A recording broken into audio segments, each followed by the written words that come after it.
Though technically it's no longer morning, but I still would like to wish you a very warm good morning.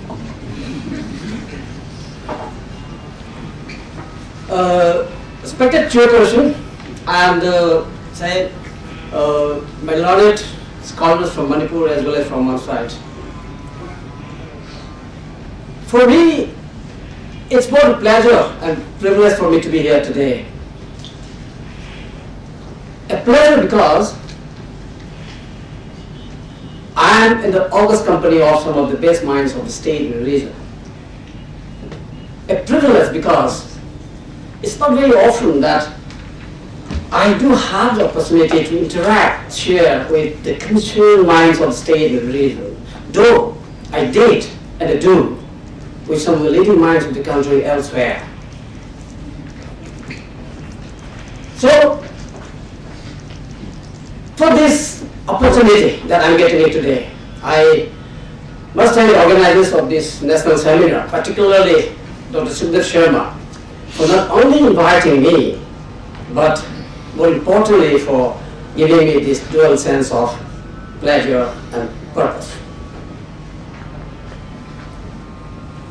Well, my dear friends, what I'm going to share with you, rather what I'm going to place before you, is not exactly a very serious academic English word of social science.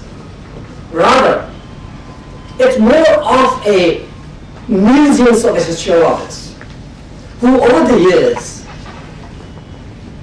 for the last say 25 years, have developed certain patterns of thoughts, some kind of sociological imagination, to look at the India-Manipur conflict, or for that matter, the India-Northeast conflict, that confronts every one of us here, that concerns every one of us here.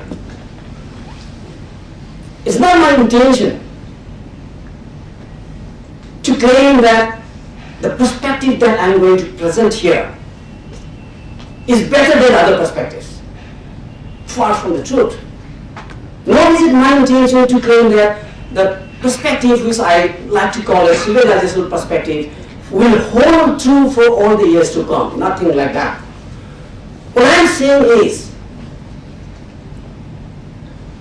this perspective may provide, given the tremendous and the massive geopolitical changes that have taken place in the post-Cold War period, it may provide a new paradigm, a new theoretical framework, a new way of looking at how this conflict between India and Manipur, or for that matter, India and the Northeast, is taking place today. And that's exactly what I'm going to do. So having said this, I think I would like to request, and given also the time limit that's given to me, and also I also must hasten to say that being an old-fashioned teacher, once I start or we start speaking, we got carried away with our own personal thoughts and it may not be able to address what I ought to address. So what I'm going to this is that I would like to request all of you there, my dear friends, to bear with me while I read out my thoughts, as I said, patterns of thoughts, and I listen to my deliberation into academic spirit. The title of my deliberation or paper, whatever you want to call it, is India-Manipur Conflict and Civilizational Perspective. And please do know that that it should be singular perspective, but not perspective as has been mentioned in the handout that was given to you. Maybe in the written list. I will begin with two civilizations as prelude to my presentation. Two civilizations as prelude. As we all know, India, that is Bharat, is a very ancient civilization, and along with China had the oldest continuous cultural traditions in the world. And the Indian civilization have given much to the world, especially in the Far East and the South Asian countries. Just to mention some of the Indian gifts to the world, mainly like the game, the game of chess, rice, the domestic form, and more particularly the decimal system of numerical notation, are some of the practical blessings that India has offered to the whole world. And the modern post-independent Indian democratic state, and before that, please excuse me, because I would like to thank my two previous speakers, because the two previous speakers, without knowing them, without knowing, that done me a very big favor. A favor in the sense that those two previous speakers, the manner, the outline which they have spoken or presented could be taken as my theoretical framework. And that spares me a lot of work that I should have been required to do. The modern post-independent democratic Indian, as we all know, came into existence on the 26th day of November 1949, when we, the people of India, making a solemn resolve to constitute India into a sovereign democratic republic, securing for all citizens justice, liberty, equality, and fraternity, assuring the dignity of the individual and unity of the nation, adopted, enacted this constitution. Why I quoted this preamble to the constitution, you will understand as I go on. And against this ancient Indian civilization, if either there was, is, another civilization which flourished in the entire Indian subcontinent, but which in no way was connected with the Aryan civilization, it was, is definitely Manipur civilization. With this more than 2,000 years of civilization history, of course, the recorded history dates back to 32 AD. The Manipur civilization was, in the words of, if I may be permitted to quote, this singular oasis of comparative civilization and organized society by Charles C.J. Lyle. And in fact, this Manipur Mongol civilization was mentioned by Lord Irwin in his The Origin of Civilization and the Primitive Condition of Man. So now, you see, we have on one hand the ancient, the so-called great Indian ancient civilization. On the other hand, the tiny, little known Aryan civilization that flourished in a very far remote corner of this country. And one thing that I would like to emphasize here is that this Mongol civilization flourished independently of Chinese as well as Indian civilization.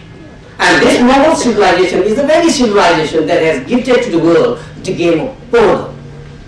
And this is the civilization that has come up with a unique fusion of Aryan and Mongolic cultures through the enactment of Ras Lila.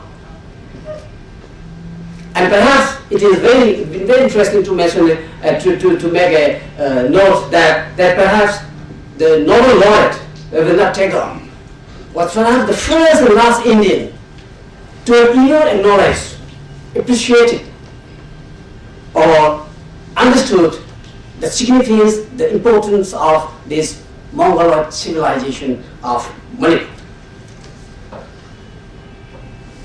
And now from here I will then this Manipur, as we all know, came under the British sovereignty as a princely state, and then after that Manipur, after the last of British paramountcy in the year 1947, Manipur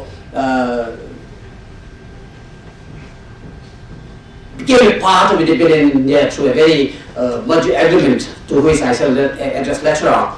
And 1972, Manipur was granted as a full-fledged state, and then the history of Manipur, as we have seen today, is now unfolding before our eyes. But before we do that, I would like to give a certain introductory, let's say, outline of this the racial treatment or the racism as has been practiced on us by the Indian state. And for this, I would like you to go to take you back to Gandhi, India, and the emergence of racial change as far as this country is concerned.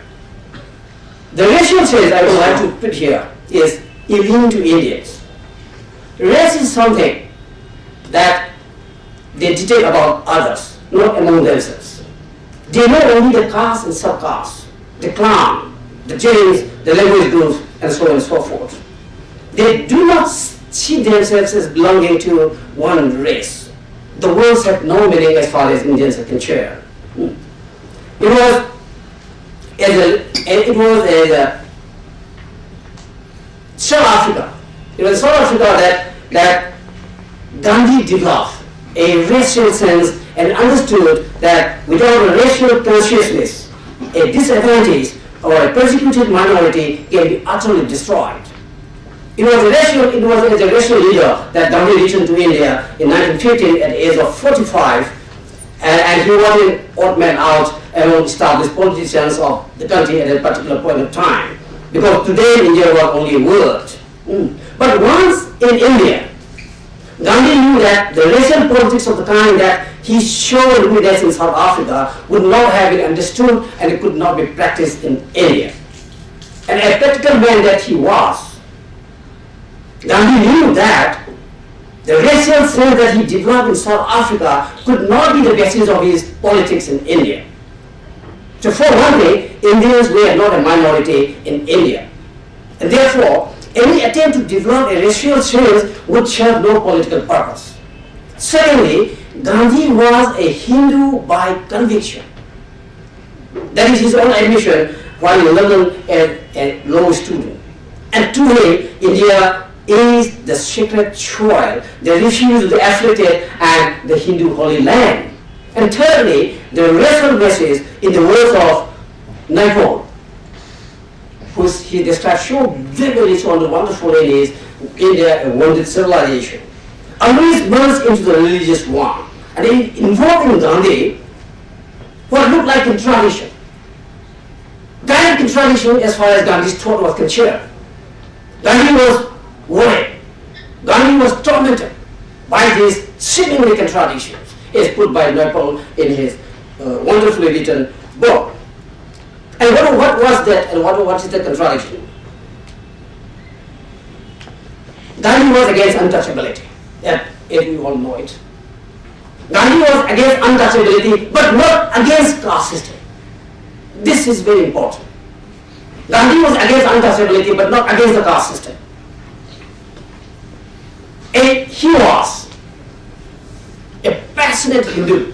Gandhi was a passionate Hindu, as per his own admission.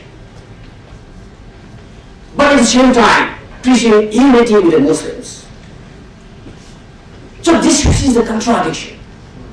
This was the reality that confronts Gandhi at that particular point in time when he was trying to mobilize each and every Indian from every different corner of the country just to drive out the practice. That was his political purpose. And for this, he thought the kind of racial sense that he developed and witnessed and so in South Africa would serve no political purpose. And that is why Gandhi, a shrewd man that he was, let his racial sense unsaid, unexpressed, and unpracticed. Indeed, if you look at his autobiography, of course, I'm sure many of us must have read it. His autobiography, My Experience with Truth, you would find that this racial thing was never discussed as such. You know why Gandhi left his racial sense that he developed in South Africa left unsaid, unpracticed, and unexpressed once he returned to India? Because he had a fear lest it may develop into a belief, a practice, action, it's a kind of ideology. That was Gandhi's fear. And that was the very reason why he didn't practice it. That's why he let it unexpressed and unpracticed. In other words, what was Gandhi's fear? Once he returned to India, what was his fear? His fear was racism. Gandhi was afraid of the emergence of this feeling of racial sense developing into a kind of ideology, into a kind of action, into a kind of practice. That's, in other words, racism. Now, I'll take you to post-independent India and racism. Gandhi's fear, the fear that I just mentioned, Gandhi's fear was proved right. Proved right not by the righteous leaders of Janachan, not by Shyama Prasad Mukherjee and his followers, but ironically enough, by his own Congress followers in independent India. And contrary to what was enshrined in the preamble to the Constitution, the democratic-minded political leaders, and if you prefer to call it, you can say undemocratic-minded. The democratic-minded political leaders of independent India, and that includes not accepting Nehru and Patel. That includes Nehru and Patel. Should develop the feeling of belonging to one race as an ideology, a belief, an action and practice. So this was, to me, the beginning, the emergence of Indian racism. So in India, in their mind, in the minds of the post-independent Indian political leaders, in their mind, India was perceived into racial lines. For example, the Dravidian-speaking people of the south, the Hindi-speaking people of the north, the Marathi, Gujarati, Konkani-speaking people of the west, the Bengali, Assamese-speaking people of the east, and the Tibeto-Burman language-speaking people of the northeast. Thus was born Indian racism of the post-independence time. The feeling of superiority by the Hindi-speaking people, please read Male in India, over other people, race, was first manifested in what could be termed as a second instance. The first being Manipur's merger into Indian Union under dubious circumstances, dubious, which I shall address later on, of Indian racism when the Indian state under the leadership of Harrow, Cambridge-educated Nehru declared Hindi, please read as imposition, to the non-Hindi-speaking people as official language of India in the early 50s. That in spite of a massive anti-Hindi, Aryan Dravidian movement in Madras, now Tamil Nadu, and Nehru had to replace it by his now famous three-language formula, is another matter and beside the point here. Another instance, if you permit me to come up with, another instance was the brutal army operations in the Mizo and Naga hills in the late 50s. Independent India, mind you, independent India used Air Force for the first time in its operation to suppress the Mizo movement. Mind you, independent India used Air Force for the first time to suppress the Mizo movement, something that the Indian state had not done against the Nizam of Hyderabad. Even after the latest declaration of its own independence, a few days after India's independence. And how could we forget? And how could we forget the Indian state's attitudes, response, treatment to the entire Northeast people during the 1962 Sino-India war conflict? The whole of the Northeast was left unprotected. Please do it as abandoned. Was abandoned against the Chinese onslaught. Nehru's, and I call this space, Nehru's "My heart bleeds for the Assamese" is nothing short of a racial message from a superior race. That, and what is the message? What is the message of Nehru? That the people of the Northeast, read the Mongolian race, belong to an inferior race and therefore expendable. The people of Norway, that includes even everybody, are expendable. And therefore expendable. These instances, which I have just given a couple of instances, are not isolated and are unrelated cases of India's subtle, please do it as camouflage, subtle racism in its emergence as a nation state, but institutionalized or continuation or extension of a larger, please read as hidden larger policy framework. Having given you this, the context, Gandhi, racial change, South Africa, post-independent India, the emergence of racism and all that, let me now come to my thesis of today's deliberation, and that is Manipur in India. As I said, as I mentioned earlier, if there even was a non-Aryan civilization in the entire subcontinent, then it was definitely Manipur. And Manipur existed since time immemorial, as you know it. As far as history literary record is concerned, it dates back to 33 AD. But here, what is interesting, what is ought to be mentioned out here is that while the ancient Indian civilization was acknowledged worldwide, the Mongolian civilization of Manipur was not, for a variety of reasons. The principal among them could be the near total geographical isolation from the rest of the world, and another region, which of course has more to do with the emergence of the first educated elites of the state, is our lack of research, our ignorance about our ignorance of the richness that we have had, but not have the intellectual capability, but not have intellectual ability to do and bring it to the notice of the entire world. But the very fact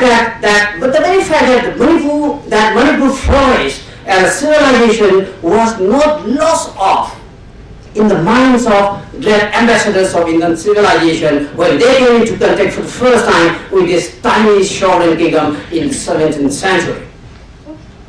Rather than appreciating and respecting the values of another civilization, the Indian cultural ambassadors, please read as Hindu missionaries, perceived it as something of a threat to the great Indian civilization. That there existed a non-Aryan civilization in a far remote corner was something that could not be swallowed, let alone digested by the cultural ambassadors of ancient Indian civilization. What followed then, as is well known now, is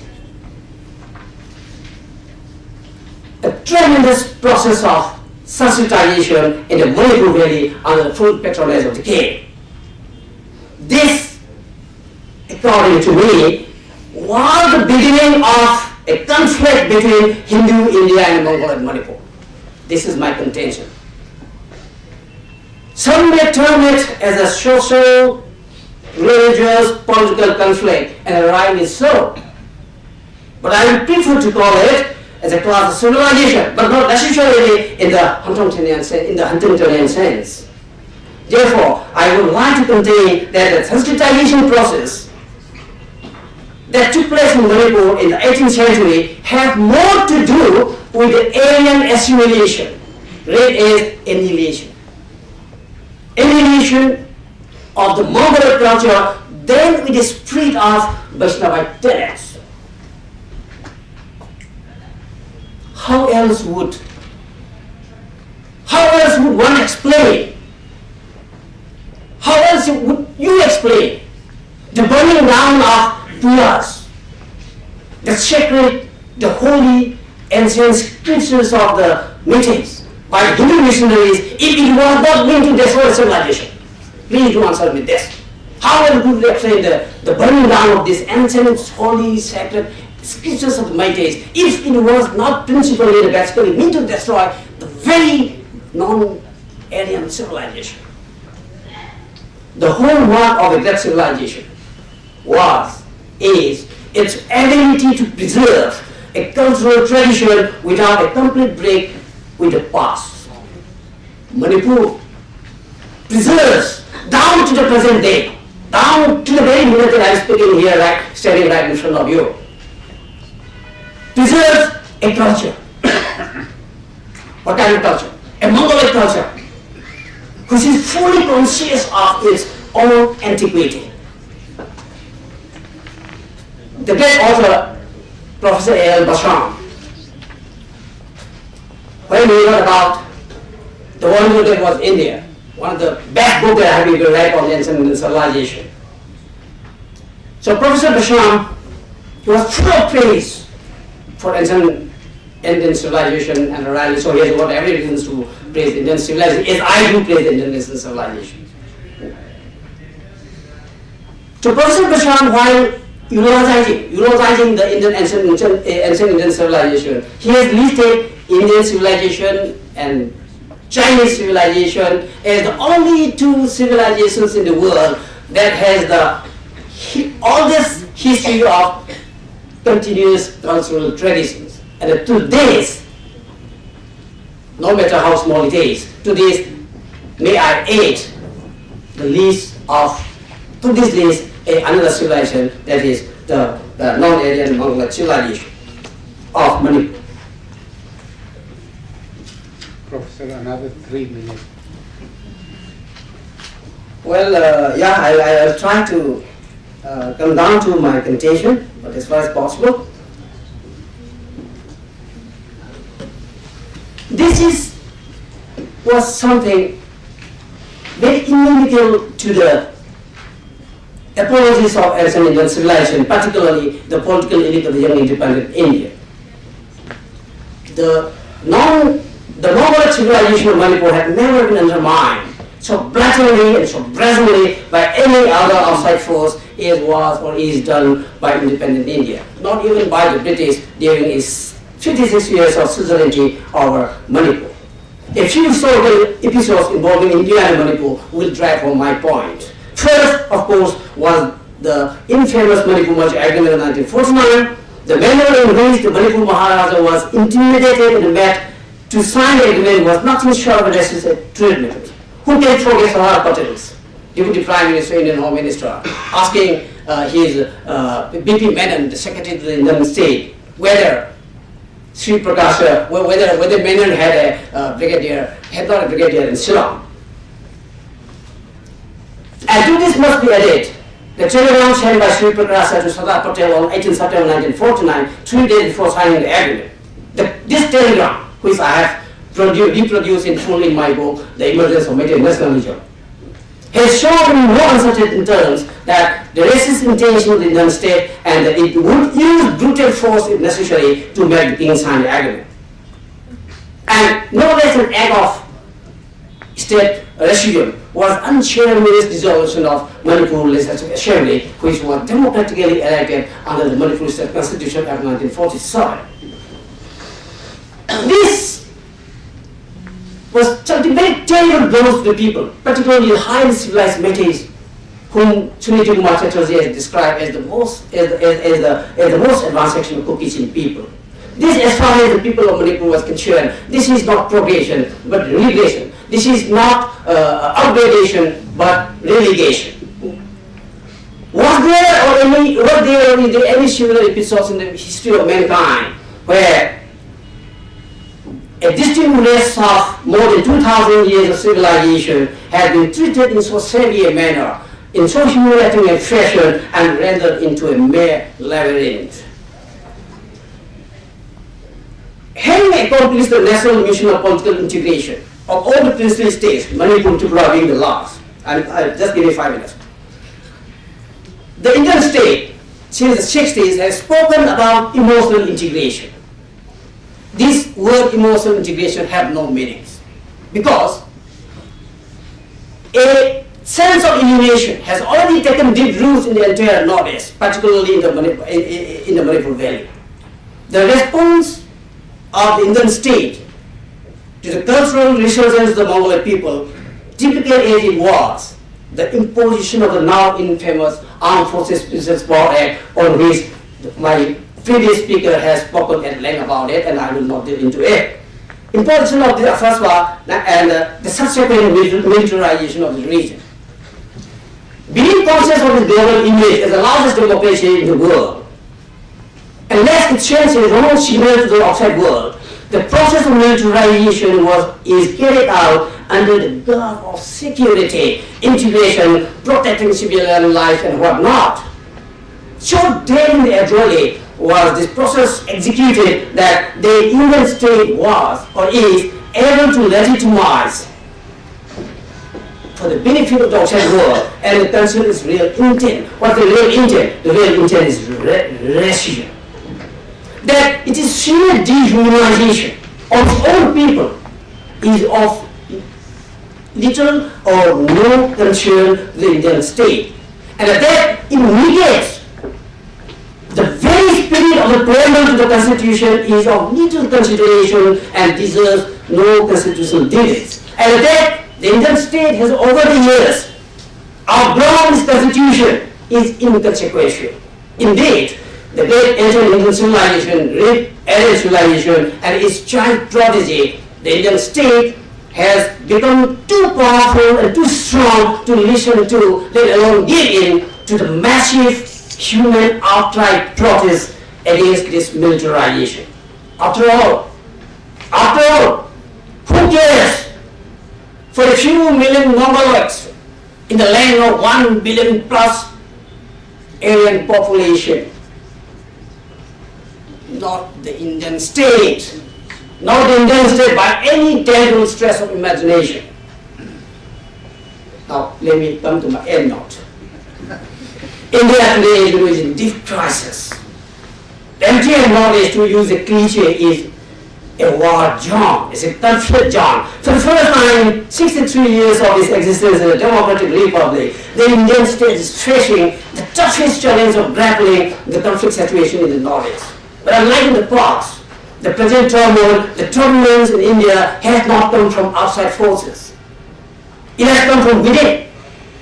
It has failed to respond positively to the cultural resurgence of the Mongolian people in the Northeast. It has failed, particularly in Manipur, to take note of, let alone appreciate, the cultural renuncia of Manipur Valley in the 50s and 60s. Her borrowed ideas of subjugation and assimilation of another civilization have worked like borrowed ideas. Her archaic practices of sending, dispatching troops, armed forces, have worked like archaic actions. Independent India is today bereft of any new idea. It has failed to rejuvenate the idea of an old India. Gandhi liberated India and Indians from the colonial law, but he left India without an ideology. Today, after 65 years of its independence, India is still searching, it is grappling for an idea to de-eliminate the idea of alienation among the people of the Northeast. The India-Northeast conflict, in particular the Indian-Manipur conflict, has been described, as I said, by many as social, religious, and political, but I would like to term it as a class of civilization, as a conflict between two civilizations, if I may be permitted to use the often quoted Huntingtonian phrase of the class of civilizations. Because to me, as far as I'm concerned, and as a sociologist who has been working on this field for the last 15 to 20 years, culture, to me, culture matters. Culture matters, more so civilizational culture. It is what defines one's identity. When one's identity is questioned, challenged and undermined, conflict class occurs. And when two civilizations class came into conflict, chaos and disorder follows. And this is exactly what happened in Manipur in the 17th and 18th century, and this is exactly what has happened and happening in Manipur vis-a-vis Manipur, India since 1940s. But will there be an end to this conflict? Could we imagine, could we think of an end to this conflict between India and Manipur, or further by the India and Northeast? This conflict will not cease to exist, as long as one civilization, late Aryan civilization, undermines, questions, subjugates another civilization, great Mongolian civilization. The conflict will continue to exist till the singular essence of comparative civilization is given, accommodated, the recognition, the appreciation it so richly deserves. If the Indian state is to come out of its self-created quagmire in the Northeast Manipur, it has to go beyond residue. It has to go beyond residue and start visualizing for a new order in capitals. New order in capitals where there may flourish, not one single civilization, but multiple civilizations. And that should be the end of a beginning, the beginning of a India where multiple cultures can and may flourish. And thank you so much for bearing with me with repetition, and though I was a little underpressed by a few kind of reminders, for example, but everything happens. Thank you so much.